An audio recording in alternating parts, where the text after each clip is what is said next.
Welcome to Juan's World, and today is Friday, March 17th, which, if you pay attention to these kinds of things, is St. Patrick's Day. And only a couple of weeks ago it was St. David's Day, so that covers Wales and Ireland. And I'm going to cook again today. St. David's Day was fairly easy because it was leek day as far as I'm concerned, although every day is leek day for me. In the United States on St. Patrick's Day, people are fond of cooking corned beef and cabbage. And I'm not really quite sure why, because corned beef and cabbage is not a big Irish thing in Ireland, any more than St. Patrick's Day is a big thing in Ireland.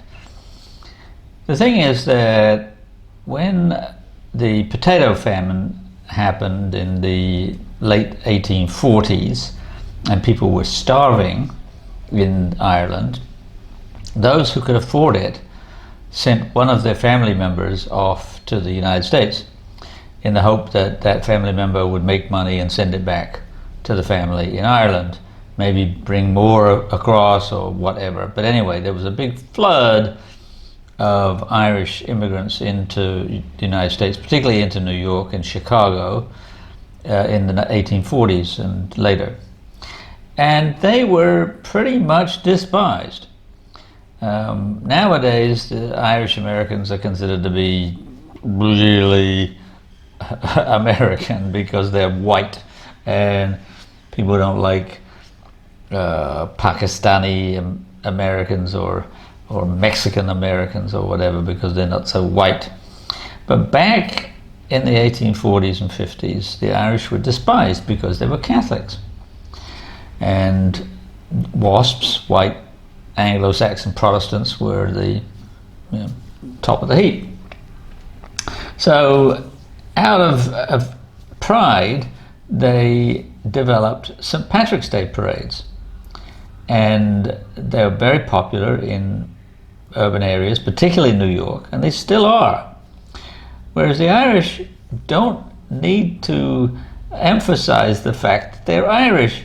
They did eventually develop St. Patrick's Day parades at the very end of the 20th century in Dublin, but they had been going on for over 100 years in New York before that. And I never really liked St. Patrick's Day in New York. I used to play Irish music. I used to sing Irish music. But on St. Patrick's Day, the places where I used to sing, I really didn't want to go because everyone liked to get drunk. Sometimes they made the beer green, so you'd drink this horrible Budweiser with green coloring in it, or a lot of Jameson's whiskey, or both, and people get really drunk, and they always asking, "Can you sing Danny Boy?" Right? No, I can't. It's not really a very Irish song at all, but it's the only one that Irish Americans know. So corned beef and cabbage and Danny Boy are not particularly Irish, but I do have a lot of things to cook that are, and one of them is a dish I'm going to make first called colcannon.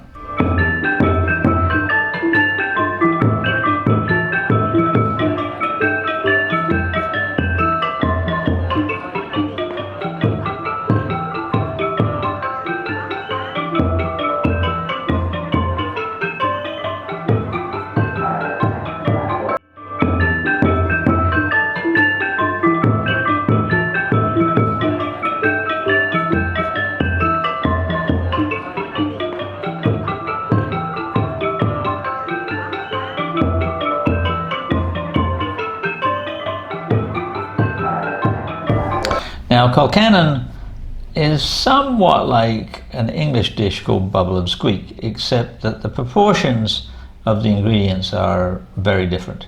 Colcannon is basically mashed potatoes and greens, but the mashed potatoes are the dominant ingredient and greens are secondary. So it's mashed potatoes, greens, lots and lots of butter. Some people also use cream, and then maybe scallions, spring onions, or in my case, because I can't really avoid it, I put some leeks in. So here we are. We've got some mashed potatoes. I've boiled up the potatoes. You don't need to be taught how to make mashed potatoes. I tried out the fat from some belly pork and then added some Chinese kale. Kale, European kale is a very common ingredient in Ireland. If you're going to use kale, then you're going to have to spend a certain amount of time steaming it because it's tough. Chinese kale is not tough, so I can just stir fry it for a few minutes with some leeks and then stir everything together. And then this is not common, but it's not unusual either. Then dot the top with butter and stick it under the broiler. And there you have a wonderful dish, which I eat with sausages. So it's kind of like the Irish version of bangers and mash, I guess, without the gravy. But a really nice treat, and that was my St. Patrick's Day treat today. I didn't make corned beef because I can't get corned beef in Cambodia. Can't even really get beef, but corned beef, impossible. So I often make corned beef, but I can't even get a beef brisket here. So I had to make a substitute, and this is what I've done. I'm not going to be able to cook it until next week, so this is going to be a two-part St. Patrick's Day celebration.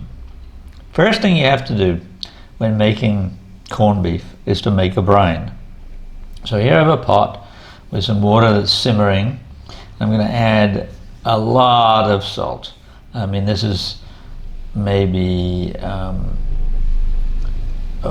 pint or more of water, and I'm adding about half a cup of salt. And then I'm also going to add corning spices, or pickling spices if you like, and that's going to include coriander seed, which you can see here I've put into a skillet just to heat up a little bit, just to get the flavors percolating. Some cinnamon, bay leaf, cloves, peppercorns, and I'm going to boil them all up and then let the whole shebang cool down. Meanwhile, I'm going to take a nice cut of beef, but thin, and some beef slices. Now here in Cambodia they sell thinly sliced beef all the time because they put it directly into boiling soup at the table, and the beef cooks in the soup and you eat it. So I've put some thin slices of beef and more like a little beef loin into a bag. In goes the brine. And then what you do is you squeeze all the air out and then close up the Ziploc bag, and that way the meat is constantly mixed around with the brine into the fridge, and it's going to stay there for 4 days. If it was a bigger brisket, it might be 5, 6, 7 days. But these are all very thinly sliced beef portions. So I'm just going to put it in the fridge. Maybe turn it every day. Let's just make sure that it's okay. And then we'll come back and see what we've got in 4 or 5 days. So that's my St. Patrick's Day. I could have made Irish stew in theory, but the Irish stew that I like is made with lamb, and I haven't been able to find lamb for a very long time. Even the supermarkets where I can sometimes get it, I haven't seen it. And I don't want to go back to the charcuterie where I used to live, for various reasons, including the fact that my bicycle isn't working very well.